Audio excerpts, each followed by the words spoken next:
Jean, chapitre 2. 3 jours après, il y eut des noces à Cana en Galilée. La mère de Jésus était là, et Jésus fut aussi invité aux noces avec ses disciples. Le vin ayant manqué, la mère de Jésus lui dit « Ils n'ont plus de vin. » Jésus lui répondit « Femme, qu'y a-t-il entre moi et toi? Mon heure n'est pas encore venue. » Sa mère dit au serviteur « Faites ce qu'il vous dira. » Or, il y avait là 6 vases de pierre destinés aux purifications des Juifs et contenant chacun 2 ou 3 mesures. Jésus leur dit « Remplissez d'eau ces vases », et ils les remplirent jusqu'au bord. « Puisez maintenant, leur dit-il, et portez-en à l'ordonnateur du repas. » Et ils en portèrent.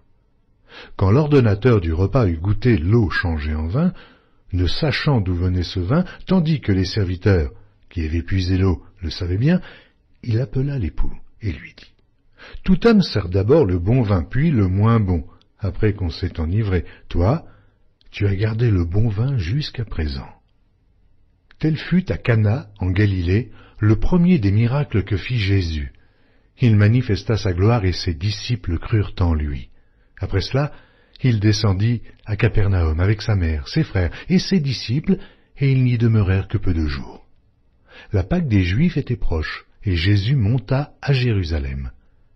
Il trouva dans le temple les vendeurs de bœufs et de brebis, de pigeons et les changeurs assis. Ayant fait un fouet avec des cordes, il les chassa tous du temple, ainsi que les brebis et les bœufs, il dispersa la monnaie des changeurs et renversa les tables.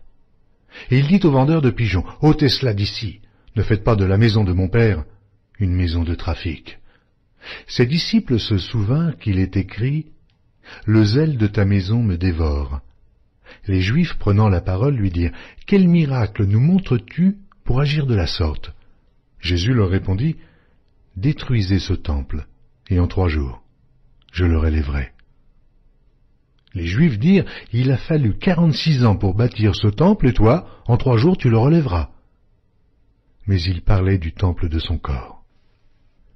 C'est pourquoi, lorsqu'il fut ressuscité des morts, ses disciples se souvinrent qu'il avait dit cela, et ils crurent à l'Écriture et à la parole que Jésus avait dite. Pendant que Jésus était à Jérusalem à la fête de Pâques, plusieurs crurent en son nom, voyant les miracles qu'il faisait. Mais Jésus ne se fiait point à eux parce qu'il les connaissait tous, et parce qu'il n'avait pas besoin qu'on lui rendît témoignage d'aucun homme, car il savait lui-même ce qui était dans l'homme.